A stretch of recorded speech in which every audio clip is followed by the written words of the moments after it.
কৃপা হইত। তাই ঠিক আছে,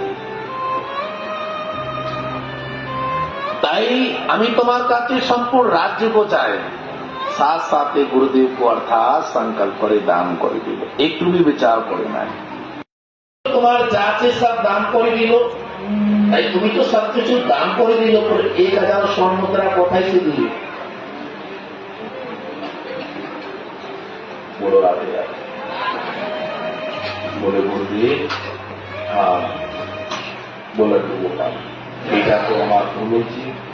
তাই ঠিক আছে গুরুদেব, बोले तुम्हारे अर्थात हमारे को जो वचन से पूरा करते हुए और समय तुम्हारे काছে अर्थात जीने का 1 मासेर समय।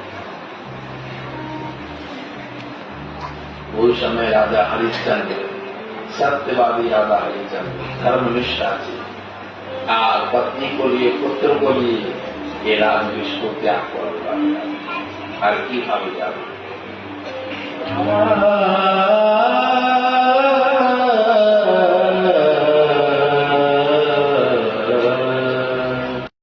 सबसे बड़ा सुख আছে আপনি আমাকে আজ্ঞা করেন।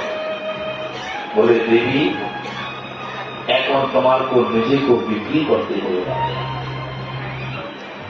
আর এই কথা বলে রাজা হরিশ্চন্দ্রের চোখের টপটপ জল পড়ে। পত্নী বলছে স্বামী কান্না করো না, একটু সত্যি কি করে। তাই কাশী में যায় আর তার পত্নী स्वयं राजा हरिश्चंद्र আর ওখানে ডাক ওই সময় অর্থাৎ যেরকম জিনিস বিক্রি হতো না, তো মানুষই অর্থাৎ বিক্রি হতো সেবার জন্য। তাই আপনি হাত উপর করকে দোহাই দিতেছে অর্থাৎ কেউ আমার মূল্য লাগাও, কি মূল্য লাগাবে। তবে ওই সময়টা ব্রাহ্মণ কিনতে আসলো। তারপরে तो ब्राह्मण को प्रार्थना करছে राजा हरिश्चंद्र पत्नी हमारा 3টা शर्त আছে, আমি আপনার সাথে যাবে জরুর, অর্থাৎ তোমার এই কান্ডা বিধান করতে হবে। বলে আমি সব কিছু করে দিয়েছি। কি ছিল? ওরা 500 মুদ্রা স্বীকার করবে।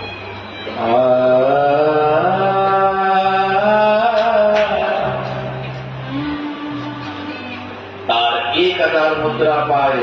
আর ওই সময় আসলো বিশ্বামিত্র ঋষি। এই ঋষিদেব আপনার কমি বচন দিল কি সময় অনুসার 1000 স্বর্ণ মুদ্রা দিবে, এই আপনি 1000 স্বর্ণ মুদ্রা আপনি স্বীকার করেন।